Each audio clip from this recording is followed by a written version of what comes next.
चीन का दोस्त पीएम मोदी के स्वागत में ऐसा बिछा कि नरेंद्र सरेंडर करते राहुल की नींद उड़ाने वाली तस्वीरें आ गई। इंडिया आउट बोलने वाला मोइजू पीएम मोदी का रेड कारपेट वेलकम कैसे करने लगा, भारत ने गेम कैसे पलटा, परेशान हताश पाकिस्तानी मुनीर भागा भागा चीन क्यों पहुंचा, भारत ने ऐसा क्या कर दिया, आज सबसे पहले इसका चैप्टर खोल रहा हूं।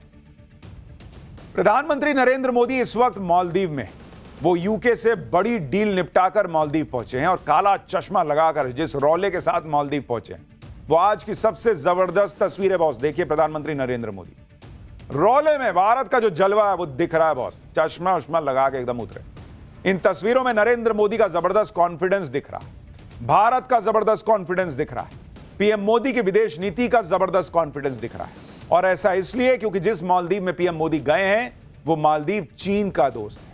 वहां की सरकार इतनी एंटी इंडिया है, मौजूदा सरकार या रही है एंटी इंडिया, कि वहां पर इंडिया आउट के नारे लगते थे बॉस, कि भारत के लोग यहां से जाओ। लेकिन आज वही इंडिया आउट के नारे लगाने वाले मालदीव के नेता, मालदीव की सरकार, भारत और भारत के प्रधानमंत्री नरेंद्र मोदी के सामने बिछ गए। नरेंद्र मोदी का स्वागत करके बैंड बाजे के साथ वहां के राष्ट्रपति मोहम्मद मोइजू खुद एयरपोर्ट पहुंच गए लेने के लिए कि सर आइए, नमस्ते, प्रणाम।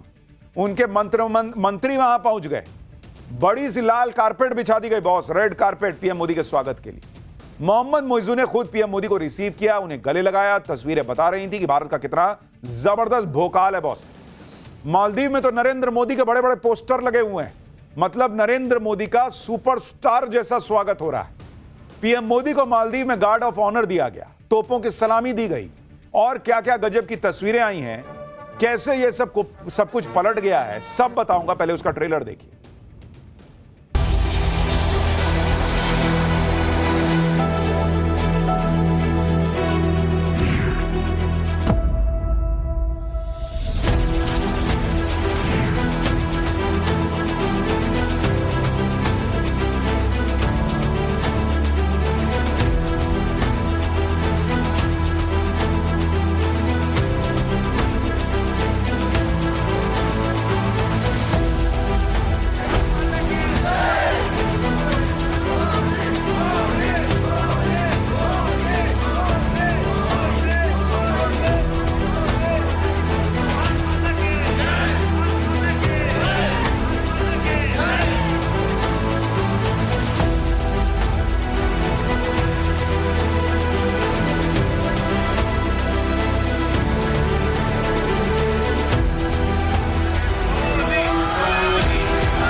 ये तस्वीरें देखकर बहुतों को आग लग गई होगी, क्योंकि ये वो लोग हैं जो कल तक कह रहे थे कि नरेंद्र मोदी की विदेश नीति तो फेल है बॉस, जबकि नरेंद्र मोदी अपनी विदेश नीति से गेम पलट दे रहे हैं। इंडिया आउट का कैंपेन चलाने वाला मालदीव का राष्ट्रपति मोइजू पीएम मोदी को स्वतंत्रता दिवस पर विशेष अतिथि के तौर पर न्योता दिए बैठा है।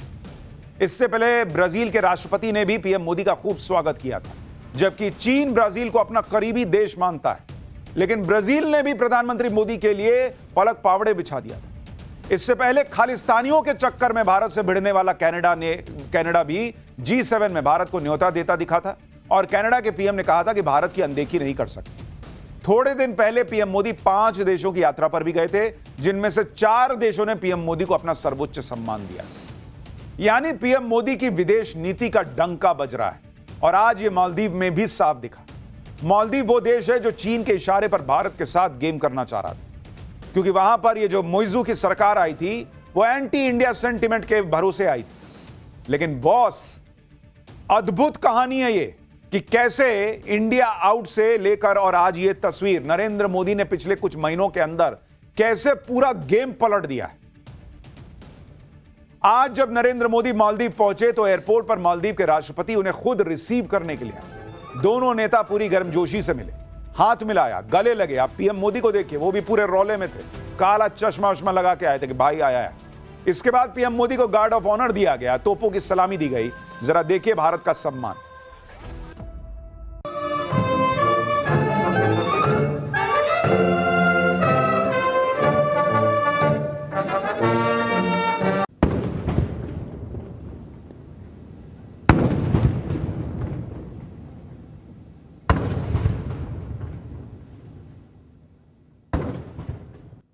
मालदीव की राजधानी माले में पीएम मोदी के स्वागत में सांस्कृतिक कार्यक्रम हुए। पीएम मोदी का ग्रैंड वेलकम हुआ। उनके स्वागत में एक लंबा सा रेड कारपेट बिछाया गया। पारंपरिक बैंड बाजे और शाही छतरी के साथ पीएम मोदी की एंट्री हुई। उसकी भी एक झलक देख लीजिए।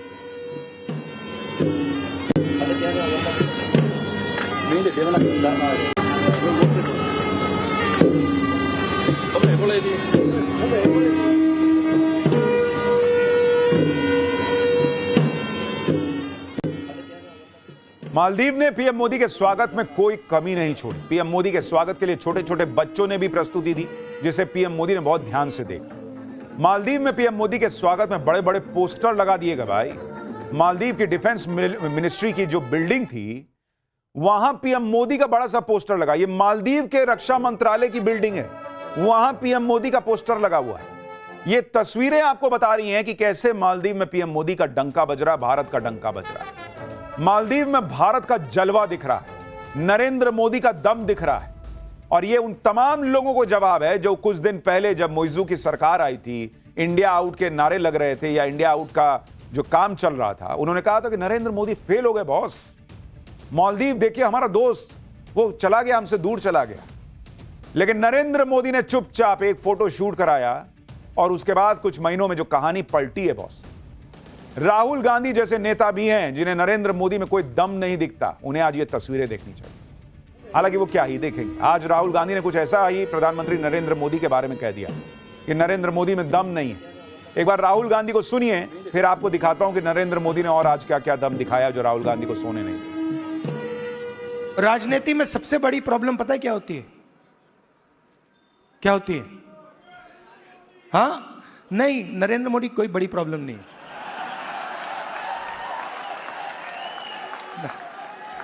वो नहीं, मैं आपको बता रहा हूं, ये आपने अपने सिर पे चढ़ा रखा है, कोई प्रॉब्लम नहीं। ये जो मीडिया वाले हैं इन्होंने बना रखा है, इसका गुब्बारा बनाया, कोई प्रॉब्लम नहीं।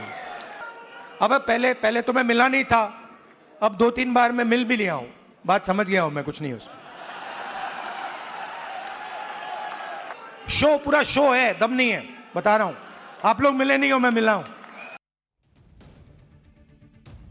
सोचिए, इनके हिसाब से नरेंद्र मोदी में कोई दम नहीं है, तब पिछले 3 बार से ये विपक्ष में बैठे हुए हैं। अगर कोई दम वाला, इनके हिसाब से कोई दम वाला आ जाएगा तो और कितने साल विपक्ष में बैठना पड़ेगा सोचिए। कह रहे हैं नरेंद्र मोदी को मीडिया ने बनाया हुआ है। आपके पीछे जो एक पूरा तंत्र इकोसिस्टम लगा रहता है, वो क्यों नहीं बना पा रहा आपको? कह रहे हैं नरेंद्र मोदी प्रॉब्लम नहीं है, इनको समझ में आ गया, बहुत अच्छी बात। प्रॉब्लम अंदर है, ये आपको समझ में आ गया, ये बहुत अच्छी बात है, और उसमें सुधार कीजिएगा तो शायद कुछ हो पाए। खैर, राहुल गांधी नरेंद्र मोदी के दम की बात कर रहे थे, लेकिन मोदी का दम आपको मैं दिखाता हूं, भारत का दम मैं दिखाता हूं। जो मालदीव इंडिया आउट की बातें करता था, वो आज कैसे सलाम ठोक रहा है। आप मालदीव के राष्ट्रपति मोहम्मद मोइजू की 2 तस्वीरें देखिए। एक तस्वीर उनके चुनावी कैंपेन की है, जिसमें भाई ने इंडिया आउट की टी-शर्ट पहनी हुई है, और दूसरी तरफ आज की है जब वो भारत के प्रधानमंत्री नरेंद्र मोदी का भव्य स्वागत कर रहे हैं, अपने नेशनल डे पर चीफ गेस्ट के तौर पर बुला रहे हैं, अपने रक्षा मंत्रालय की बिल्डिंग पर मोदी की फोटो छाप दे रहे हैं, लगा दे रहे हैं। मोहम्मद मोइजू वही नेता हैं जो साल 2023 में मालदीव के राष्ट्रपति बने थे। उन्होंने अपने चुनावी कैंपेन में भरपूर एंटी इंडिया नैरेटिव चलाया था। मोइजू चीन के इतने करीबी थे कि शपथ लेने के 24 घंटे के अंदर ही उन्होंने मालदीव से भारतीय सेना के जवानों को हटाने तक के लिए कह दिया था। मोइजू ने मालदीव के पुराने राष्ट्रपतियों की तरह अपनी पहली विदेश यात्रा के लिए भारत नहीं, तुर्की को चुना था। लेकिन आप देखिए कि आज की डेट में पीएम मोदी मालदीव को लाइन पर लेकर आ गए बॉस। चीन के करीबी माने जाने वाले मोइजू अब भारत से रिश्ते सुधार रहे हैं। मोदी के लिए एयरपोर्ट पे पहुंचे हुए हैं, खड़े हैं कि सर स्वागत है आपका। मोदी आज मालदीव गए, जिसके बाद उनके पिछले साल की कुछ तस्वीरें भी चर्चा में आ गई। पीएम मोदी जनवरी 2024 में लक्षद्वीप गए थे, ये तस्वीरें याद है ना? वहां पर उन्होंने कुछ पल बिताए, फोटो खिंचवाया। तभी मोदी विरोधी कह रहे थे कि इन तस्वीरों से क्या हो जाएगा। लेकिन मोदी की इस तस्वीर से बॉयकॉट मालदीव की मुहिम चल गई थी और पूरा मालदीव हिल गया था। यह है नरेंद्र मोदी का दम बॉस। एक फोटो खिंचाते हैं तो दूसरे देश में जो है ना, वहां राष्ट्रपति की फोटो हिलने लगती है दीवार पर, लगता है कि बदलना पड़ेगा। आप ये भी देखिए कि जब मालदीव और भारत के संबंध बिगड़े थे तो मालदीव के मंत्रियों ने पीएम मोदी के खिलाफ आपत्तिजनक टिप्पणियां की थी। आज मोइजू की सरकार के वही मंत्री, वही मोइजू पीएम मोदी के स्वागत में लाइन लगा के खड़े हैं। ये लोग देखिए, ऐसे पलटा जाता है गेम। लेकिन नरेंद्र मोदी ने अपनी विदेश नीति से कैसे गेम पलटा, आज आपको यह भी समझना चाहिए। मालदीव भारत से भिड़ तो गया, लेकिन उस वक्त उसे उसका अंजाम पता नहीं था। नरेंद्र मोदी की विदेश नीति ने मालदीव को जल्दी ही एहसास दिला दिया कि मालदीव का काम भारत के बिना नहीं चलेगा। मालदीव को भारत के पास इसलिए भी लौटना पड़ा क्योंकि मालदीव पर आर्थिक संकट आ गया, और इस आर्थिक संकट में उसे सिर्फ एक ही देश पर भरोसा था, और वो था भारत। मालदीव की हालत बीच में इतनी खराब हो गई थी कि सितंबर 2024 में उसके पास विदेशी मुद्रा भंडार इतना कम हो गया था जिससे वो सिर्फ 1.5 महीने का आयात कर सकता था। ऐसे मुश्किल दौर में भारत ने मालदीव को 6,487 करोड़ रुपए की करेंसी स्वैप की सुविधा दी। इसके अलावा मालदीव में भारत अरबों रुपए के प्रोजेक्ट चला रहा है। यह प्रोजेक्ट मालदीव के बुनियादी ढांचे को बढ़ाने के लिए इंपॉर्टेंट है। भारत सड़कें, ब्रिज, बिल्डिंग, हवाई अड्डे ये सब बनाने में मालदीव की मदद कर रहा है। भारत मालदीव के सबसे बड़े व्यापारिक साझेदारों में से एक है। इसके अलावा मालदीव की अर्थव्यवस्था में पर्यटन की हिस्सेदारी 28% है। भारत से दुश्मनी मोल लेकर मालदीव ने सीधे सीधे इस 28% हिस्सेदारी को खतरे में डाल दिया था। लेकिन मालदीव को जल्दी ही समझ में आ गया कि भारत से के साथ रहने में ही उसका फायदा है, क्योंकि चीन भारत की तरफ भरोसेमंद दोस्त नहीं है बॉस। यह मालदीव को समझ में आ गया। मालदीव को अपने विकास के लिए बहुत सारा कर्जा चाहिए था। मोहम्मद मोइजू को यही लगा था कि वो चीन से जाकर कर्जा ले लेगा, अपना काम चला लेगा। लेकिन मालदीव ने चीन से 11,850 करोड़ का कर्जा लिया। यह कर्ज उसकी जीडीपी का एक बड़ा हिस्सा है। यह कर्ज चीन ने उसे बेल्ट एंड रोड इनिशिएटिव के तहत दिया है, जिससे मालदीव अपने इंफ्रास्ट्रक्चर से जुड़े प्रोजेक्ट पूरे करेगा। लेकिन मालदीव चीन के कर्ज के जाल में फंस गया। चीन के कर्ज की ज्यादा ब्याज दरें और कठोर शर्तें मालदीव को कर्ज के जाल में फंसाती चली गई, जबकि भारत की आर्थिक सहायता मालदीव की अर्थव्यवस्था के लिए ज्यादा बेहतर है। यही वजह है कि मोइजू ने चीन से मुंह मोड़कर भारत से हाथ मिलाना बेहतर समझा। उसको समझ में आ गया कि चीन दोस्ती नहीं करता है। चीन हाथ पकड़ के जो है ना, वो धीरे धीरे जो है वो कब्जाने पर आने लगता है। भारत दोस्ती निभाता है, मोदी दोस्ती निभाते हैं। उसको समझ में आ गया तो उसने पोस्टर छपवा दिए, रेड कारपेट बिछा दिया, बोला आइए मोदी जी, भारत और हम यही तो हम दोस्त हैं। जब मालदीव ने भारत से दुश्मनी छोड़कर दोस्ती का हाथ मिलाया तो अब भारत भी दिल खोलकर मालदीव की मदद कर रहा है। पीएम मोदी ने अपने दौरे पर मालदीव को 4,850 करोड़ का कर्ज देने का ऐलान किया। भारत और मालदीव के बीच व्यापार, रक्षा और इंफ्रास्ट्रक्चर के क्षेत्र में सहयोग बढ़ाने पर बात हुई। यूके की तरह भारत मालदीव के साथ भी फ्री ट्रेड एग्रीमेंट करेगा। मालदीव की सुरक्षा को मजबूत करने में भारत सहयोग देगा। इसके अलावा लोकल करेंसी सेटलमेंट सिस्टम के जरिए मालदीव भारत के साथ लोकल करेंसी में व्यापार भी कर सकेगा। पीएम मोदी ने भी आज मालदीव दौरे पर राष्ट्रपति मोइजू के सामने यह मैसेज दिया कि भारत ही मालदीव का सबसे करीबी मित्र है और भारत ने ही हमेशा मुश्किल वक्त में उसकी सहायता की। यानी एक तरफ से पीएम मोदी ने राष्ट्रपति मोइजू को मैसेज दे दिया कि भारत के बिना मालदीव नहीं चल पाएगा। सुनिए एक बार पीएम मोदी।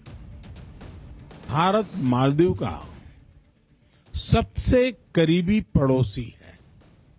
मालदीव भारत की नेबरहुड फर्स्ट पॉलिसी और महासागर विजन दोनों में एक अहम स्थान रखता है। भारत को मालदीव का सबसे भरोसेमंद मित्र होने पर भी गर्व है। आपदा हो या महामारी, भारत हमेशा फर्स्ट रिस्पॉन्डर बनकर साथ खड़ा रहा है। मालदीव दौरे पर पीएम मोदी ने मालदीव को भीष्म क्यूब्स भी गिफ्ट किए। भीष्म, जिसका पूरा नाम भारत हेल्थ इनिशिएटिव फॉर सहयोग, हित एंड मैत्री है। ये पोर्टेबल क्यूब्स हैं जो मेडिकल इमरजेंसी में काम आते हैं। इसमें सभी जरूरी मेडिकल उपकरण और दवाइयां शामिल होती हैं। जिस तरह मालदीव ने भारत के प्रति दोस्ती जताने में कंजूसी नहीं की, उसी तरह भारत ने भी मालदीव की मदद में कोई कमी नहीं छोड़ी। पीएम मोदी ने मालदीव के दौरे पर राष्ट्रपति मोइजू को 3300 हाउसिंग यूनिट्स की चाबी भी सौंपी। ये हाउसिंग यूनिट्स भारत की मदद से बने, यानी भारत मालदीव के लोगों को नया आशियाना भी दे रहा है, उनकी जबरदस्त मदद भी कर रहा है। इसके अलावा भारत ने मालदीव की सेना को 72 व्हीकल और अन्य उपकरण भी गिफ्ट किए हैं। आप ये भी देखिए कि 2 साल पहले तक भारत के खिलाफ चीन ने मालदीव में जो माहौल बनाने की कोशिश की थी, उस माहौल को कैसे पीएम मोदी ने धुआं कर दिया। आज मालदीव और भारत का सहयोग इतना बढ़ गया कि पीएम मोदी और राष्ट्रपति मोइजू ने मिलकर मालदीव के रक्षा भवन का उद्घाटन किया। यानी खुद मालदीव ने चीन को बड़ा मैसेज दे दिया कि वो अब भारत से अपनी रक्षा साझेदारी को भी मजबूत करेगा। इधर पीएम मोदी मालदीव को भर भर के मदद कर रहे हैं। उधर मालदीव में पीएम मोदी के नाम की गूंज सुनाई दे रही। मालदीव में भारतीय समुदाय ने पीएम मोदी जिंदाबाद के नारे लगा दिए सड़क पर खड़े होकर।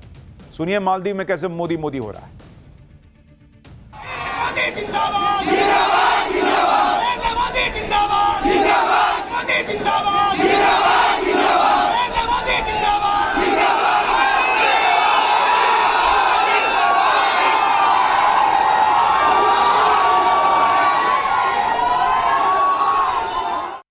मोदी जिंदाबाद जैसे मोदी मोदी के नारे लग रहा है इंडिया की सड़क है, मालदीव में हो रहा भाई मोदी मोदी। आपके मन में यह भी सवाल आ रहा होगा कि मालदीव तो छोटा सा देश है, आखिर चीन या भारत जैसे बड़े से देश उसे इतनी अहमियत क्यों दे रहे भाई। दरअसल समुद्री सुरक्षा के लिहाज से मालदीव भारत के लिए बहुत इंपॉर्टेंट है। मालदीव हिंद महासागर में करीब 1200 द्वीपों वाला एक देश है। यह देश लक्षद्वीप से महज 700 किलोमीटर की दूरी पर है। मालदीव एक ऐसे महत्वपूर्ण जहाज मार्ग से सटा हुआ है जिससे होकर चीन, जापान और भारत जैसे कई देशों की ऊर्जा की आपूर्ति होती है। भारत का 90% से ज्यादा अंतर्राष्ट्रीय व्यापार हिंद महासागर से होता है। इसलिए हिंद महासागर में सुरक्षा व्यवस्था को कायम रखना भारत के लिए बहुत जरूरी है और उसके लिए मालदीव से यह दोस्ती भी इंपॉर्टेंट है। पीएम मोदी ऐसे वक्त में मालदीव गए हैं जब चीन, पाकिस्तान और बांग्लादेश मिलकर भारत को अलग थलग करने की साजिश कर रहे हैं। ऐसी कुछ खबरें चल रही कि पाकिस्तान ऐसा ट्राई कर रहा है कि ऐसा होता है। इसके लिए पाकिस्तान चीन से सटा जा रहा है और कह रहा है कि भारत के बिना सार्क जैसा कोई ग्रुप बना लेते हैं। लेकिन पीएम मोदी ने मालदीव पहुंचकर चीन और पाकिस्तान की कोशिशों को झटका दिया, क्योंकि सार्क देशों में मालदीव भी शामिल है, जो अब भारत के पाले में आ चुका है। पीएम मोदी की धमाकेदार डिप्लोमेसी को देखकर चीन और पाकिस्तान तनाव में होंगे। खासकर पाकिस्तान को यह पता है कि आज नहीं तो कल पीएम मोदी फिर पाकिस्तान को धोएंगे। शायद इसलिए पाकिस्तान की सरकार से लेकर वहां की सेना तक हर कोई कुछ दिन में चीन की तरफ दौड़ा दौड़ा चला जाता है। पहले पाकिस्तान के डिप्टी पीएम चीन गए थे, अब पाकिस्तान का फर्जी फील्ड मार्शल असीम मुनीर दौड़ा दौड़ा चीन पहुंच गया। मुनीर ऐसे वक्त में चीन गया है जब पीएम मोदी भी लगातार डिप्लोमेटिक दौरे पर है। इधर मोदी ब्रिटेन के बाद मालदीव पहुंचे, उधर असीम मुनीर दौड़ा दौड़ा चीन पहुंच गया। चीन से पहले असीम मुनीर अमेरिका गया था, आपको याद होगा। वो इसी हफ्ते श्रीलंका और इंडोनेशिया भी जाएगा। असीम मुनीर ऐसे दौरे करके मैसेज दे रहा है कि पाकिस्तान में सब कुछ वही चला रहा है। लेकिन असीम मुनीर यह सोचकर चीन गया था कि उसका गर्मजोशी से स्वागत होगा, कोई रेड कारपेट वगैरह बिछाया जाएगा। लेकिन चीन दौरे पर मुनीर की जमकर किरकिरी हुई। चीन के विदेश मंत्री वांग यी की बॉडी लैंग्वेज ही बता रही थी कि मुनीर की क्लास लगने वाली है। वैसे तो मीटिंग में मुनीर ने चीन के साथ दोस्ती को भाईचारे पर आधारित बताया, चीन के साथ पार्टनरशिप को चट्टान की तरह मजबूत बता दिया, चीन को आयरन ब्रदर तक बता दिया। लेकिन चीन के विदेश मंत्री ने मुनीर से पाकिस्तान में चीन के प्रोजेक्ट्स में हो रही देरी पर नाराजगी जताई, पाकिस्तान में चीन के नागरिकों पर जो हमले हो रहे हैं उस पर नाराजगी जताई, पाकिस्तान पर वादा खिलाफी का आरोप लगाते हुए नाराजगी जताई, पाकिस्तान को अपने घर के आतंकी खतरे के लिए डांट भी लगाई। चीन ने पाकिस्तान में सीपेक समेत कई प्रोजेक्ट में इन्वेस्ट कर रखा है, पाकिस्तान को अरबों डॉलर का कर्ज दे रखा है। ऑपरेशन सिंदूर के दौरान भी चीन ने पाकिस्तान की मदद की थी, लेकिन पाकिस्तान अपने ही देश में चीनी नागरिकों और चीन के प्रोडक्ट्स को बचाने में फेल रहा। मार्च 2024 में उत्तरी पाकिस्तान में एक आत्मघाती बम हमले में 5 चीनी वर्कर की मौत हो गई थी। नवंबर 2024 में कराची में 2 चीन के नागरिकों की पाकिस्तानी गार्ड ने गोली मार के हत्या कर दी थी। अक्टूबर 2024 में कराची हवाई अड्डे के बाहर आत्मघाती विस्फोट में 2 चीनी इंजीनियर मारे गए थे। मार्च से जुलाई 2025 के बीच ही कम से कम 4 बार चाइनीज नागरिकों को निशाना बनाया गया। पाकिस्तान से जब खुद को बचा नहीं पा रहा है तो वो चीन को क्या ही बचा पाएगा। इसलिए चीन पाकिस्तान की क्लास लगा रहा है कि इतनी भीख मिलती है, कम से कम उसके लोगों को तो बचाओ भाई, तुमको इतना भीख दे रहे हैं। एक तरफ पाकिस्तान की बेइज्जती पर बेइज्जती हो रही है, दूसरी तरफ भारत का सम्मान पर सम्मान। लेकिन इसके बावजूद भारत में गजब की पॉलिटिक्स चल रही है और उसी से जुड़ा अब अगला चैप्टर खोल रहा हूं। इधर राहुल की डस्टबिन वाली पॉलिटिक्स, उधर खड़गे ने मान लिया कि मोदी ने मिट्टी में मिला दिया है क्या। राहुल गांधी मिक्स जाति के हैं, किस कांग्रेस नेता ने गजब का दावा ठोक दिया। आज संसद फिर क्यों नहीं चली, क्या बवाल हुआ है, राहुल गांधी कौन सी ओबीसी वाली पॉलिटिक्स लेकर आए हैं, अब इसका चैप्टर खोलता हूं। पूरी दुनिया आज की डेट में भारत को बेस्ट बता रही है, लेकिन भारत में देखिए क्या हो रहा। पूरा इंडी गठबंधन यह बताने में जुटा है कि भारत में सिस्टम कितना खराब है। जिस चुनाव आयोग का नाम दुनिया भर में है, उस चुनाव आयोग को इंडी गठबंधन सिर्फ इसलिए घेर रहा है क्योंकि चुनाव आयोग बिहार में वोटर लिस्ट का रिवीजन करवा रहा है। बिहार में हो रहे वोटर वेरिफिकेशन के खिलाफ इंडी गठबंधन का प्रोटेस्ट आज भी चला। चुनाव आयोग के खिलाफ नारेबाजी की जा रही है, एसआईआर को लोकतंत्र पर वार बताया जा रहा है। आप यह भी देखिए कि एक तरफ वोटर वेरिफिकेशन पर बवाल किया जा रहा है तो दूसरी तरफ कांग्रेस जाति की राजनीति को धार दे रही। आज दिल्ली में कांग्रेस का एक बड़ा कार्यक्रम हुआ जिसमें राहुल गांधी ने खुलकर ओबीसी पॉलिटिक्स की। इस कार्यक्रम में राहुल गांधी ने फिर से जाति जनगणना की बात की। राहुल गांधी के साथ खड़गे ने भी पीएम मोदी पर जमकर निशाना साधा। लेकिन सवाल यह है कि एसआईआर और जाति वाली राजनीति के दम पर इंडी गठबंधन नरेंद्र मोदी के सामने कितना टिक पाएगा, आज आपको विस्तार से यह बताऊंगा और एसआईआर पर विपक्ष के आरोपों का फैक्ट चेक भी करेंगे। लेकिन पहले जो आज हंगामा हुआ, जो पॉलिटिक्स हुई, जो फाड़ के डस्टबिन में डालना हुआ है, जरा देखिए उसकी एक झलक।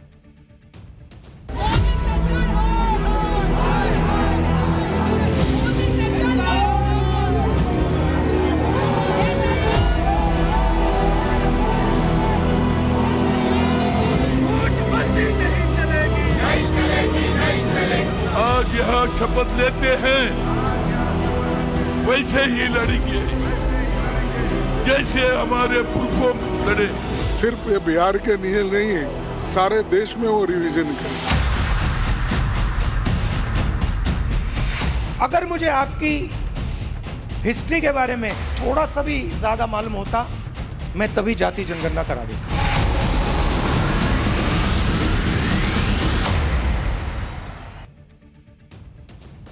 आज संसद के मॉनसून सत्र का 5वां दिन था, लेकिन आज भी इंडी गठबंधन ने बिहार के वोटर वेरिफिकेशन के मुद्दे पर यानी एसआईआर का जोरदार विरोध किया। संसद फिर नहीं चल पाई। इंडी गठबंधन के नेताओं ने संसद भवन परिसर में गांधी जी की प्रतिमा के पास जमकर नारेबाजी की। सभी के हाथों में एसआईआर का पोस्टर था और एक बैनर जिस पर लिखा था एसआईआर लोकतंत्र पर वार है। राहुल गांधी, मल्लिकार्जुन खड़गे, प्रियंका वाड्रा, रामगोपाल यादव, मनोज झा, डिंपल यादव जैसे कई नेताओं ने इस प्रोटेस्ट मार्च में हिस्सा लिया।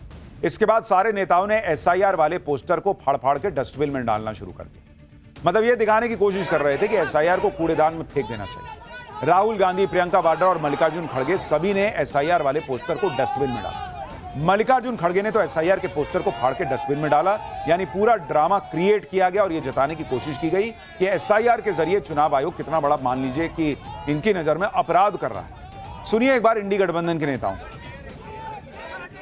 हमारे चुनाव आयोग को ये सोचना होगा कि उसका आदर्श बांग्लादेश का चुनाव आयोग नहीं होना चाहिए। इलेक्शन कमीशन मनमानी कर रहा है क्योंकि सरकार के कहने पे चल रहा है और जो फ्री एंड फेयर इलेक्शन का जो पूरे देश में जो मामला है, कहीं ना कहीं जो डेमोक्रेटिक सेटअप है इस देश को, उसको ठेस पहुंचाने का काम ये सरकार कर रही है। वेरी अनफेयर और ये कम्प्लीटली अपने आप को बेनिफिट करने के लिए बीजेपी कर रही है। इससे पहले आपने महाराष्ट्र में एक प्रयोग किया और लूट की सरकार बना ली, अब बिहार में वही प्रयोग करना चाहते हैं। विपक्ष एकजुट है, हम लूटने नहीं देंगे।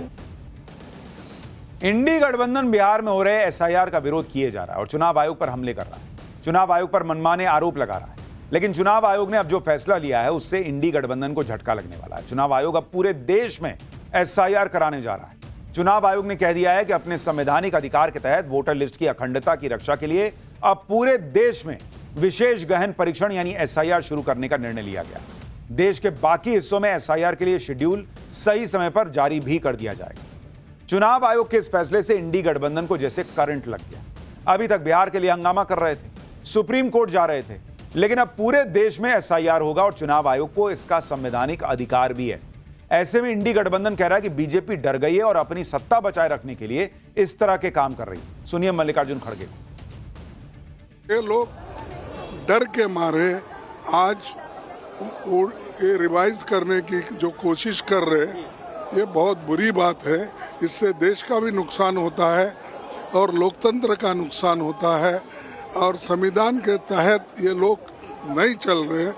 वो अपने हुकूमत को बचाने के लिए बहुत से चीज़ें कर रहे हैं, लेकिन ये ठीक नहीं है। आज उन्होंने एक सर्कुलर निकाला, सिर्फ ये बिहार के लिए नहीं है, सारे देश में वो रिवीजन करेंगे, तो ये ठीक नहीं। यही लोग कुछ दिन पहले बैठ के कह रहे थे, तेजस्वी यादव वगैरह, कि उनको एसआईआर से प्रॉब्लम नहीं है, एसआईआर के तरीके से प्रॉब्लम है कि चुनाव के ठीक पहले क्यों है। तो भाई अब तो चुनाव बहुत जगह नहीं है, इस साल तो सिर्फ बिहार में चुनाव है, उसके बाद बंगाल में अगले साल है, फिर कहीं कहीं और होगा। तो पूरे देश में अब बहुत चुनाव के बहुत पहले एसआईआर हो जाएगा, तब क्या दिक्कत है। दूसरा कि ये सुप्रीम कोर्ट गए हुए हैं, सुप्रीम कोर्ट ने कहा कि चुनाव आयोग संवैधानिक अधिकार का इस्तेमाल करके एसआईआर कर रहा है, सुप्रीम कोर्ट ने उस पर रोक नहीं लगाई। तो फिर ये लाल किताब संविधान का क्या लहराते हैं जब संविधान को मानना ही नहीं है इन लोगों को। इंडी गठबंधन का आरोप है कि एसआईआर के जरिए वोटरों के नाम वोटर लिस्ट से काटे जा रहे हैं। जबकि चुनाव आयोग इस पर सफाई दे चुका है।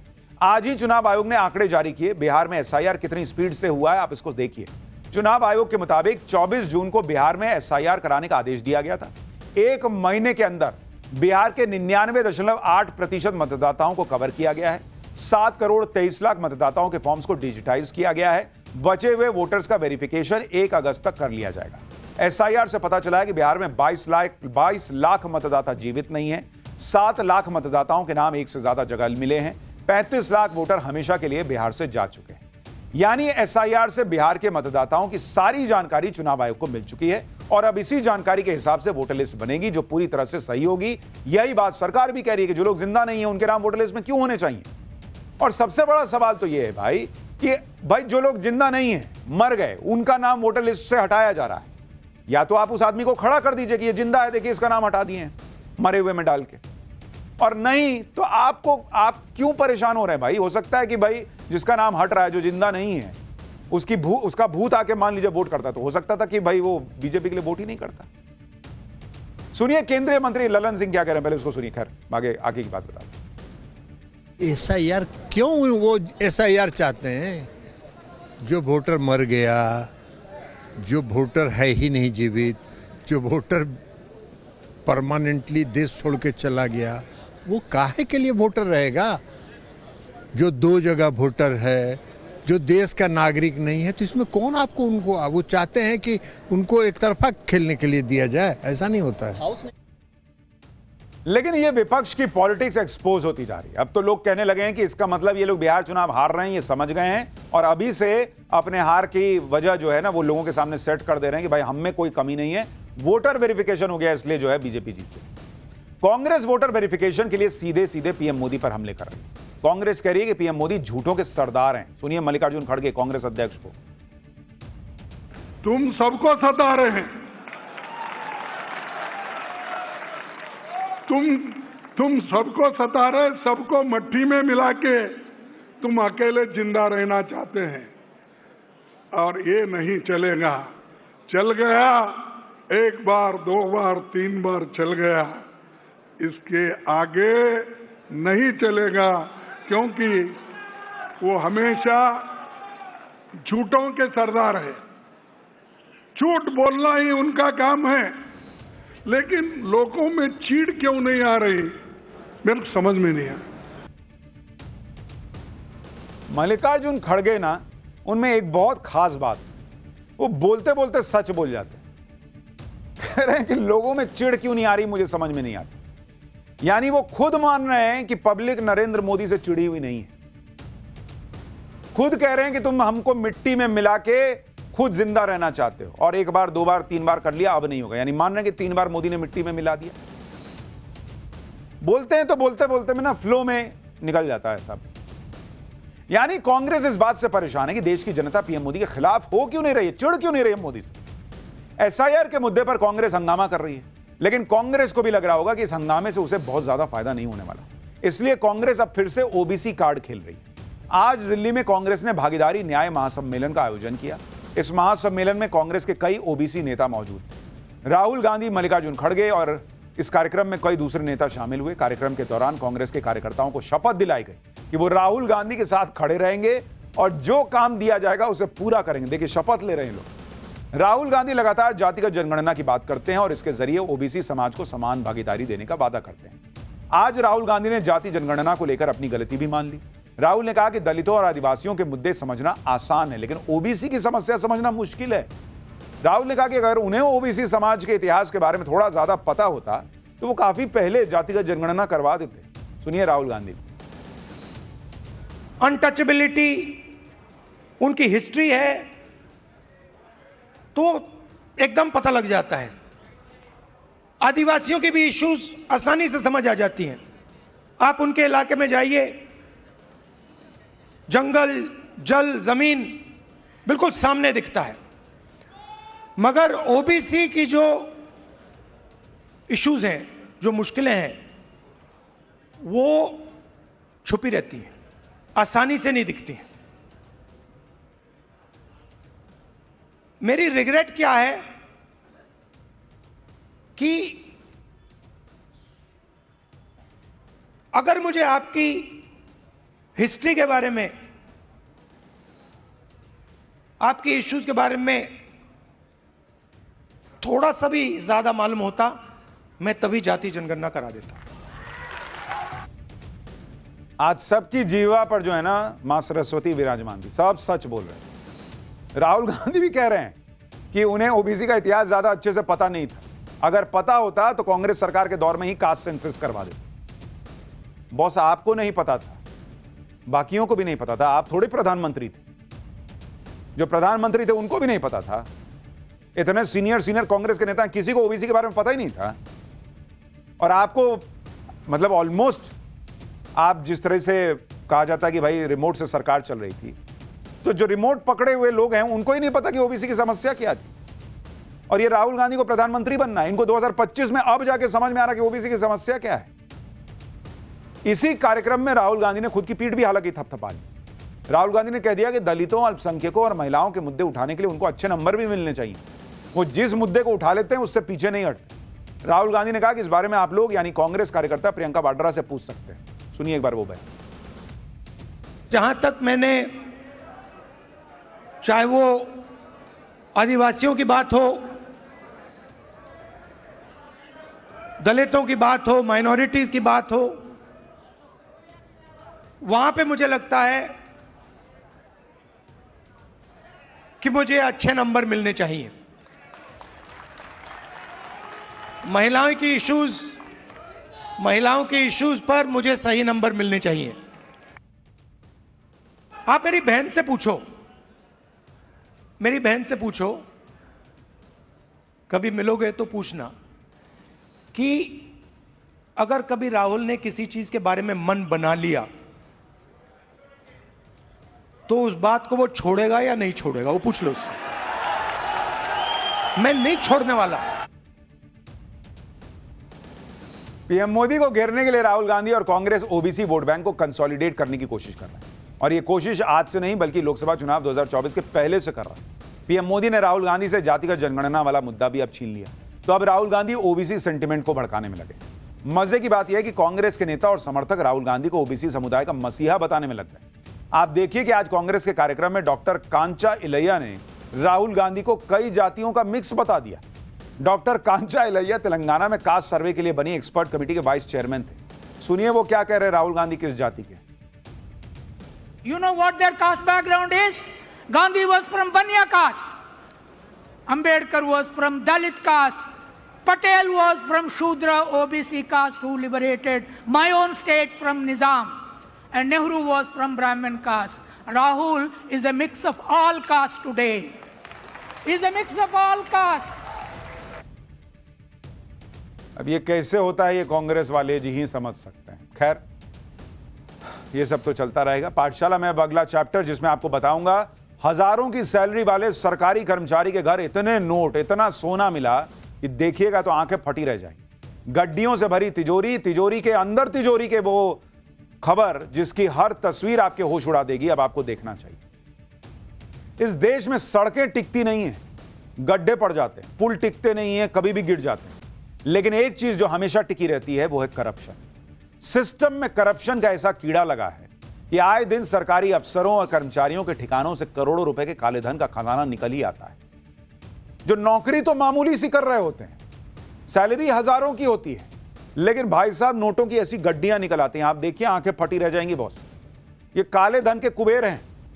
आप ये तस्वीरें देख लीजिए, हैरान हो जाएंगे। नोटों के बंडलों का अंबार लगा हुआ है, अलमारियां और तिजोरियां नोटों से भरी हुई हैं, और ये आज की ही तस्वीर है बॉस। देखिए वो नोट ऐसे सटा सटा के रखा है कि नोट को सांस लेने में दिक्कत हो रही होगी। वो आपस में कह रहे हैं कि थोड़ा जगह दे भाई, मेरे पास जगह नहीं। दूसरा कह रहा मेरे पास कहां जगह, उधर देख 200 का नोट है।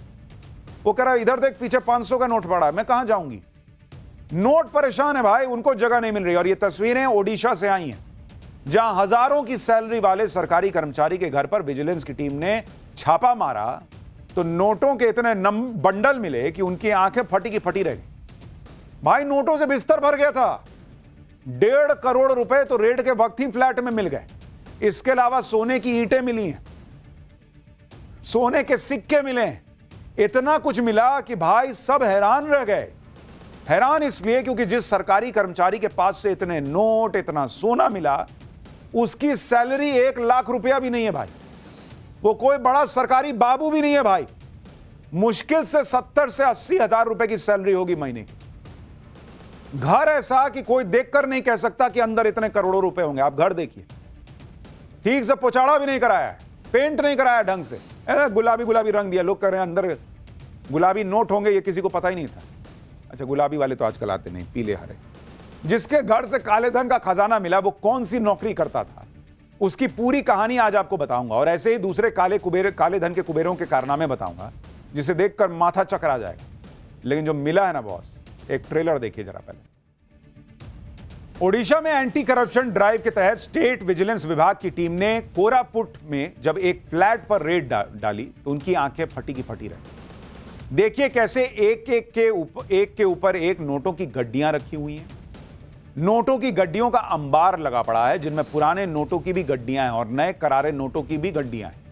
कई गड्डियों पर तो बैंक की स्टैंप तक लगी हुई है भाई। 500-500 के नोटों के साथ 100-100 और 200-200 के नोटों की भी गड्डियां मिली।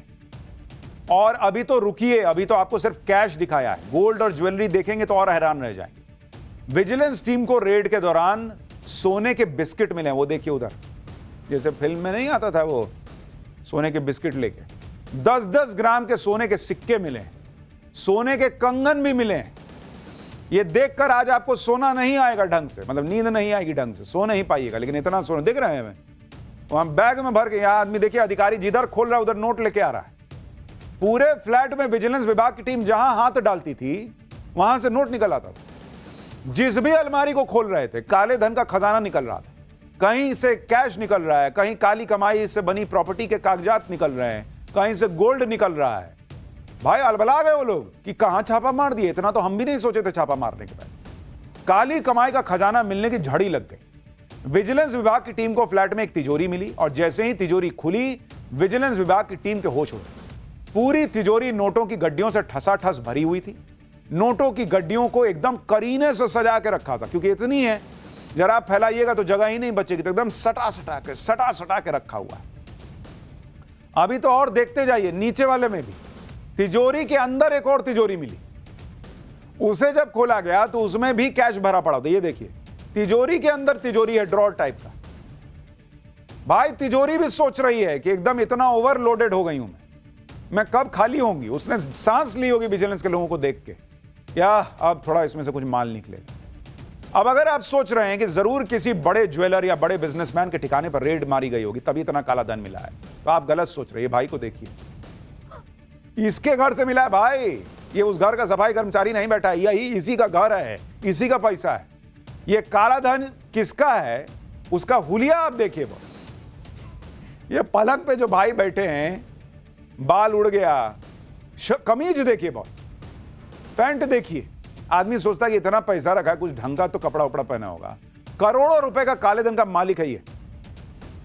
आप एक और तस्वीर देखिए बॉस, जिसमें करोड़ों के काले धन का मालिक कुर्सी पे बैठा है और पीछे दीवार पर सीलन लगी हुई है। बताइए बॉस, इतना पैसा चांप के बैठा है, सीलन नहीं हटवा सकता है। लेकिन सीलन हटवाएगा तो बाहर लोगों को शक होगा कि इतना कैसे कर रहा है भाई, ये तो कम कमाने वाला आदमी है। इसीलिए इतना पैसा कमा के भी इस टाइप से रह रहा है। टी शर्ट का गला जो है वो छाती के नीचे आने को तैयार है। इसकी हालत देखकर कहीं से लग रहा है कि काले धन का कुबेर हो सकता है। लग रहा है कि बाप रे बाप, कहीं कोई छोटी मोटी नौकरी करता हो। वैसे बात सही भी है, ये नौकरी ही करता है और सरकारी नौकरी करता है। काले धन का ये कुबेर ओडिशा के वन विभाग का डिप्टी रेंजर रामचंद्र नेपाक है। हरकत नापाक है, नाम नेपाक है। इसने साल 1989 में फॉरेस्ट गार्ड के तौर पर नौकरी शुरू की।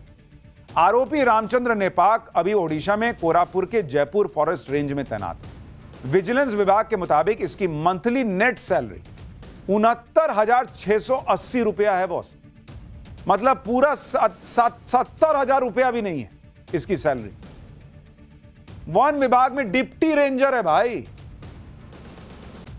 जिसके घर में नोट बरस रहे हो, नोटों का फल देने वाला जो है वो पेड़ लगा हो, वो जंगल में रह के क्या ही कर रहा होगा। अब इतनी कम सैलरी वाले एक डिप्टी फॉरेस्ट रेंजर के पास इतनी अकूत धन संपत्ति मिली है तो जाहिर है एक नंबर की कमाई तो होगी नहीं। डिप्टी रेंजर रामचंद्र नेपाक पर आय से अधिक संपत्ति रखने का आरोप है, जिस पर विजिलेंस विभाग की काफी वक्त से नजर थी और पुख्ता जानकारी मिलने के बाद उसके कई ठिकानों पर रेड डाली गई, जिसमें अब तक करीब 1 करोड़ 4 लाख रुपए से ज्यादा कैश मिला है। गोल्ड के 4 बिस्किट, 10-10 ग्राम के सोने के 16 सिक्के, गोल्ड और डायमंड की ज्वेलरी मिली है। 3 फ्लैट के कागजात मिल चुके हैं। वो 3 फ्लैट के कागजात। यहां लोग एक घर नहीं खरीद पाते, वन विभाग में डिप्टी रेंजर 3 फ्लैट, इतना कैश, सोना। आरोपी रामचंद्र जिस 2 BHK फ्लैट में रहते हैं, उसकी काली कमाई का खजाना वहीं से मिला। इस फ्लैट को बाहर से देखने पर अंदाजा लगा पाना भी मुश्किल है कि इस फ्लैट के अंदर करोड़ों रुपए का काला धन रखा हुआ मिलेगा। देख रहे हैं आप, अब मेन गेट जो फ्लैट वाला था वो दिखाइए जरा, एकदम छोटा सा है, कोई सोच ही नहीं सकता कि अंदर इस तरह का जो है इतना नोट मिलेगा। विजिलेंस विभाग ने काले धन का कुबेर बने डिप्टी फॉरेस्ट रेंजर को गिरफ्तार कर लिया है, लेकिन ये इकलौता नहीं है जिसके पास से करोड़ों का काला धन बरामद हुआ है, क्योंकि आप देखिए कि अभी 30 मई को ही ओडिशा की राजधानी भुवनेश्वर में राज्य सरकार के चीफ इंजीनियर बैकुंठनाथ सारंगी के घर से 2.5 करोड़ रुपए से ज्यादा का कैश मिला था, जिसे गिनने के लिए मशीन मंगवानी पड़ी थी भाई। और विजिलेंस विभाग की टीम ने घंटों तक जमीन पर बैठ के नोटों को गिना, उनके हाथ थक गए। और बगल वाला कहता है थोड़ा मेरा हाथ दबाओ यार, फिर दूसरे का दबा, फिर कहा कि एक काम कर, मशीन मंगा लो, इतना अपने हाथ से नहीं। चीफ इंजीनियर बैकुंठनाथ ने घबराकर कैश के बंडलों को अपने फ्लैट की खिड़की से बाहर फेंक दिया। आस पड़ोस के लोग भी कहे होंगे कि पहले फेंके होते भाई तो हमको मिलता, हमको भी कुछ फायदा होता। तो विजिलेंस वाले सब उठा के ले गए, लेकिन विजिलेंस वाले भी वहीं फ्लैट के नीचे खड़े थे, उनको पता था ही फेंकेगा पीछे, अभी रुको पकड़ते हैं। उन्होंने वीडियो भी बना लिया, कैश भी उठा लिया। इंजीनियर ने जो कैश नीचे फेंका था उसे भी विजिलेंस की टीम ने रिकवर कर लिया। ये वही 500-500 के नोटों के बंडल हैं जो इंजीनियर ने खिड़की से नीचे फेंके थे। खिड़की से फेंके गए नोट नीचे एक टीन शेड पर गिरे थे, जिसे अधिकारियों ने बरामद कर लिया। आरोप यह है कि सब करप्शन का पैसा है, जिसमें सरकारी सिस्टम में ऊपर से नीचे तक सबकी जेबें भरी गई। अभी जून में ही ओडिशा में ही एक सब कलेक्टर को 10 लाख रुपए रिश्वत लेते रंगे हाथ गिरफ्तार किया गया। IAS अधिकारी धीमान चकमा के घर पर रेड डाली गई, तो वहां कितना कैश मिला आप तस्वीरें देखिए। जब नोटों की गड्डियों को एक के ऊपर एक रखा गया तो पूरा डबल बेड भर गया। 500 के नोटों की गड्डियां, 200 के नोटों की गड्डियां, 100 के नोटों की गड्डियां बेड पर चादर की तरफ बिछ गई। यह सारा कैश सब कलेक्टर साहब के सरकारी आवास से बरामद हुआ था। आप देखिए कि देश के सरकारी सिस्टम में भ्रष्टाचार का लेवल क्या है।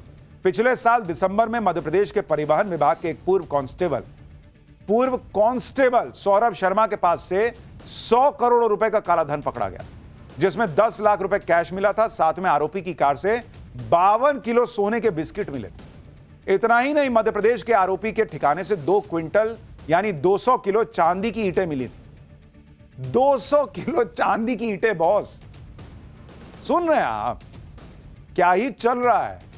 और उसने अपने दफ्तर की जमीन के नीचे इनको गाड़ के रखा हुआ, जिन्हें खोद के निकाल लिया। मध्य प्रदेश में तो एक मंत्री के निजी सचिव के नौकर के घर से काले धन का खजाना बरामद हो चुका है। यह वीडियो आप देखिए, नोटों का ढेर लगा हुआ है, पूरे कमरे में नोट भरे पड़े हैं। ये नोट झारखंड के ग्रामीण विकास मंत्री आलमगीर आलम के PS के नौकर के घर से मिले थे। जब मई 2024 में यहां रेड मारी गई तो खुद ED के अफसर इतने नोट देखकर हैरान रह गए। 3 साल पहले झारखंड के कांग्रेस सांसद के घर से भी बड़ी संख्या में कैश मिला था। ये तस्वीरें झारखंड में कांग्रेस सांसद धीरज साहू के घर से जब कैश मिलने की तस्वीरें आई थी तो हर कोई देखकर हैरान रह गया कि भाई अलमारी में कैसे ठूस ठूस के नोट भरा हुआ है। दूसरे तमाम केस जो हैं वो भी आपने देख लिए, लेकिन सबसे बड़ा सवाल यह है कि भाई आप सरकारी नौकरी में, लाख रुपए की भी सैलरी नहीं है और इतना नोट मिल जाता है, और उड़ीसा में एक के बाद एक इस तरह के केसेस आ रहे हैं। आम आदमी जो मेहनत से कमाता है वो देख के हैरान है कि क्या ही हो रहा है। पाठशाला में अब अगली क्लास, इसमें भी आपको बताता हूं जो हो रहा है वो हैरानी करेगा, क्योंकि PM मोदी का तगड़ा एक्शन शुरू हो गया है। पाकिस्तान के हिंदुओं को अब यहां बसा रहे हैं और देश से अवैध घुसपैठियों को गजब भगा रहे हैं। मोदी एंड टीम का ऐसा काम, अवैध घुसपैठिए खुद सामान समेटकर भारत से भागने लगे हैं क्या? प्रधानमंत्री नरेंद्र मोदी इस वक्त चुपचाप ऐसा तगड़ा एक्शन ले रहे हैं जिससे अंदर ही अंदर हड़कंप मचा हुआ है। एक तरफ तो अवैध घुसपैठियों को चुन चुनकर गजब तरीके से भगाया जा रहा है, दूसरी तरफ पाकिस्तान और बांग्लादेश में अत्याचारों से प्रताड़ित होकर जो हिंदू भाई आए उन्हें भारत में बसाया जा रहा है। और इसके लिए यूपी से लेकर गुजरात तक और असम से लेकर गुरुग्राम तक जबरदस्त एक्शन हो रहा है। एक तरफ ऑपरेशन सिंदूर के बाद से 2000 से ज्यादा अवैध बांग्लादेशी और रोहिंग्या घुसपैठियों को डिपोर्ट किया जा चुका है। दूसरी तरफ सीए यानी नागरिकता संशोधन एक्ट के तहत हजारों शरणार्थियों को भारत की नागरिकता दी जा चुकी है और यूपी में 2000 से ज्यादा हिंदू शरणार्थियों को जमीन पर मालिकाना हक देने का प्लान बन चुका है। आज पाठशाला में अवैध घुसपैठियों को देश से भगाने और वैध हिंदू शरणार्थियों को देश में बसाने की पूरी डिटेल आपको बताऊंगा, लेकिन पहले एक झलक देखिए।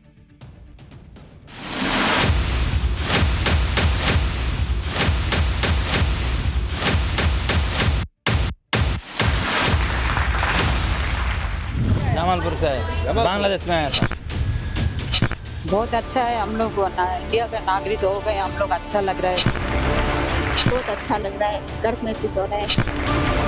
जो घुसपैठ करके आया है, न्याय संबद्ध कार्रवाई होती रहेगी।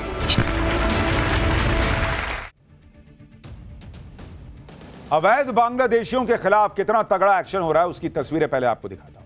असम के बोंगाई गांव में पुलिस ने रेलवे स्टेशन पर अवैध बांग्लादेशियों की धरपकड़ के लिए अभियान चला दिया और अवैध तरीके से भारत पहुंचे 8 बांग्लादेशी नागरिकों को गिरफ्तार किया। पुलिस के अभियान से रेलवे स्टेशन में अफरा तफरी मच गई और पकड़े जाने के डर से कई संदिग्ध सामान लेकर रेलवे स्टेशन से बाहर की तरफ निकलते दिखाई दिए। पुलिस की गिरफ्त में आए एक घुसपैठिए ने खुद बताया कि वो कैसे बांग्लादेश के जमालपुर से भारत पहुंचा है। सुनिए आप। जमालपुर से है, बांग्लादेश में आया था। बांग्लादेश से इधर आया था? मैं बांग्लादेश जा रहा था। बांग्लादेश से आया था। बांग्लादेश जा रहा था? नहीं आया था। कौन सा ट्रेन से? ट्रेन में नहीं है, वो कार पे आया था। कार पे? बांग्लादेश से मेघालय के घुसा? हाँ। कहाँ से घुसा? वो पता नहीं है वो कहाँ से। वो सिक्योरिटी नहीं था? असम के मुख्यमंत्री हेमंत बिस्वा शर्मा कई बार साफ कर चुके हैं कि उन्होंने असम की जमीन का एक इंच हिस्सा अवैध बांग्लादेशियों से खाली कराने का संकल्प ले रखा है।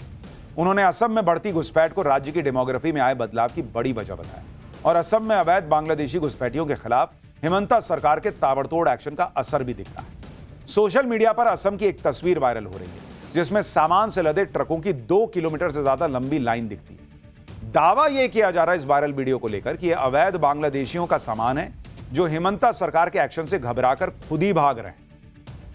असम ही नहीं, देश के दूसरे राज्यों में भी अवैध बांग्लादेशी और रोहिंग्याओं के खिलाफ अभियान चलाया जा रहा है। अब तस्वीरें दिल्ली के पास हरियाणा के गुरुग्राम की, जहां 15 अगस्त से पहले सुरक्षा को देखते हुए संदिग्ध बांग्लादेशियों की पहचान के लिए स्पेशल ड्राइव चलाई जा रही है। इस दौरान पहचान के फर्जी दस्तावेज मिलने पर संदिग्धों को जांच पूरी होने तक डिटेंशन सेंटर भेजा जा रहा है, जिसके लिए गुरुग्राम में 4 डिटेंशन सेंटर बनाए गए। गुरुग्राम पुलिस के मुताबिक स्पेशल ड्राइव में अब तक 400 से ज्यादा संदिग्धों की जांच की जा चुकी है और 8 अवैध बांग्लादेशियों की पहचान हो भी गई है, जिन्हें डिपोर्ट करने की तैयारी शुरू हो गई है। हरियाणा के सीएम नायब सिंह सैनी ने साफ कर दिया है कि जो लोग अवैध तरीके से घुसपैठ करके आए हैं उन्हें वापस अपने देश जाना पड़ेगा। हरियाणा के सीएम को एक बार सुनिए, फिर आपको गुरुग्राम में चल रही स्पेशल ड्राइव पर बंगाल की सीएम ममता बनर्जी ने क्या कह दिया है वो दिखाता हूं। नहीं, देखिए, जो बाहर से आए हुए इस प्रकार के लोग हैं उनको वापस भेजने का काम हम कर रहे हैं। मैंने पहले भी ये बात कही थी, पीछे भी हमने इस बात को कहा था कि जो लोग बाहर से आकर के यहाँ पर रुके हुए हैं उन्हें वापस अपने देश जाना पड़ेगा। प्रधानमंत्री मोदी देश को सिक्योर करने के लिए अवैध बांग्लादेशियों और रोहिंग्याओं के खिलाफ ताबड़तोड़ एक्शन ले तो राजनीति भी होने लगी। पश्चिम बंगाल की मुख्यमंत्री ममता बनर्जी इस मुद्दे पर बीजेपी को घेर रही। ममता बनर्जी ने अगले साल बंगाल में होने वाले विधानसभा चुनाव में इसे बड़ा मुद्दा बनाने की तैयारी कर ली। गुरुग्राम में अवैध बांग्लादेशियों की धरपकड़ के लिए अभियान तेज हुआ तो उधर ममता बनर्जी ने ट्वीट किया कि हरियाणा के गुरुग्राम में पश्चिम बंगाल के विभिन्न जिलों से आए हमारे बंगाली भाषी लोगों को हिरासत में लिए जाने और उन पर अत्याचार की लगातार खबरें मिल रही। अन्य राज्यों से भी अलग से और लगातार खबरें आई हैं कि पश्चिम बंगाल के नागरिकों को सभी उचित दस्तावेजों के साथ सीधे बांग्लादेश अवैध रूप से धकेला जा रहा है। इन राज्यों में पश्चिम बंगाल के असहाय गरीब बंगाली कामगारों पर अत्याचार हो रहे हैं और यातनाएं दी जा रही हैं। भारत में बंगालियों पर दोहरी इंजन वाली सरकारों के इन भयानक अत्याचारों को देखकर मैं स्तब्ध हूं। आप क्या साबित करना चाहते हैं? ये नृशंस और भयानक है, हम इसे बर्दाश्त नहीं करेंगे। इस भाषाई आतंक को रोकें।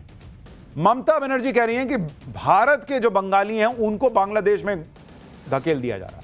अब बांग्लादेश धकेलने दे रहा है कि भारत के बंगाली जो हैं वो वहां जाके रहेंगे। भाई उसको भी दिख रहा होगा ना कि ये बांग्लादेश का नागरिक है, तभी तो वो उधर जाने दे रहा है। भारत ने धक्का दिया, क्या चल रहा है? वो रस्सी खींचने की प्रतियोगिता चल रही है, इधर से धक्का देके उधर कर दिया। ममता बनर्जी भले ही पीएम मोदी के अवैध बांग्लादेशी घुसपैठियों के खिलाफ एक्शन को लेकर नैरेटिव सेट कर रही हैं, लेकिन पीएम मोदी पिछले दिनों बंगाल दौरे में एक बार फिर यह क्लियर कर चुके हैं कि जो घुसपैठ करके आया है उस पर कार्रवाई तो होके रहेगी। पीएम मोदी का यह बयान बड़ा वायरल भी हुआ, लेकिन एक बार उसको फिर से सुनिए। और यूपी के सीएम योगी अवैध बांग्लादेशियों के खिलाफ बुलडोजर एक्शन के बीच हिंदू शरणार्थियों को क्या तोहफा देने जा रहे हैं, इसके बाद वो बता। जो भारत का नागरिक नहीं है, फिर से सुन लीजिए, जो भारत का नागरिक नहीं है, जो घुसपैठ करके आया है, उसके साथ भारत के संविधान के तहत न्याय सम्मत कार्रवाई होती रहेगी। यूपी में भी अवैध बांग्लादेशियों और रोहिंग्याओं की धरपकड़ का अभियान तेजी से चल रहा है।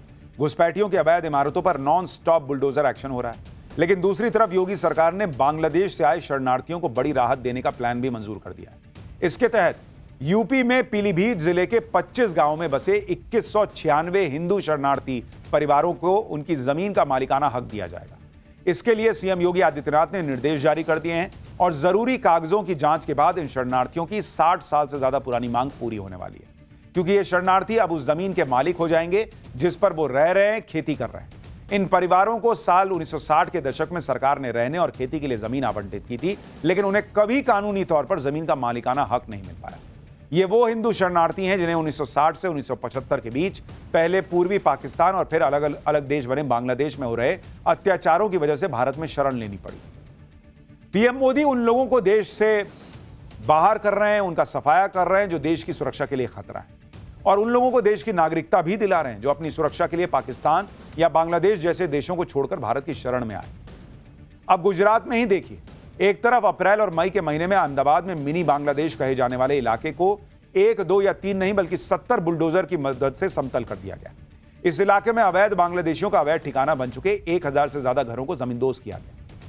इस एक्शन का असर यह हुआ कि अवैध बांग्लादेशियों ने खुद ही बोरिया बिस्तर समेटा और गुजरात से निकलने में ही अपनी भलाई समझी। इसी गुजरात की एक तस्वीर और देखी।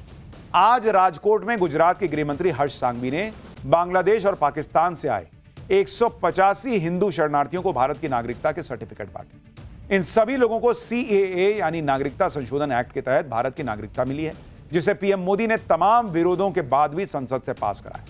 सुनिए कि भारत की नागरिकता मिलने पर सालों से इसका इंतजार कर रहे हिंदू शरणार्थियों ने क्या कहा और कैसे गुजरात के गृह मंत्री ने इसके लिए पीएम मोदी का आभार जताया।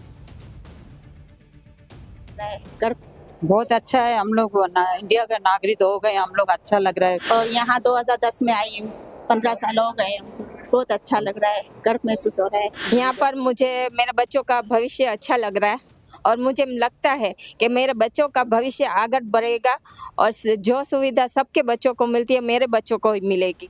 पाकिस्तान से अपनी सुरक्षा के लिए भारत में आए हुए 185 लोगों को भारतीय नागरिकता दी गई है।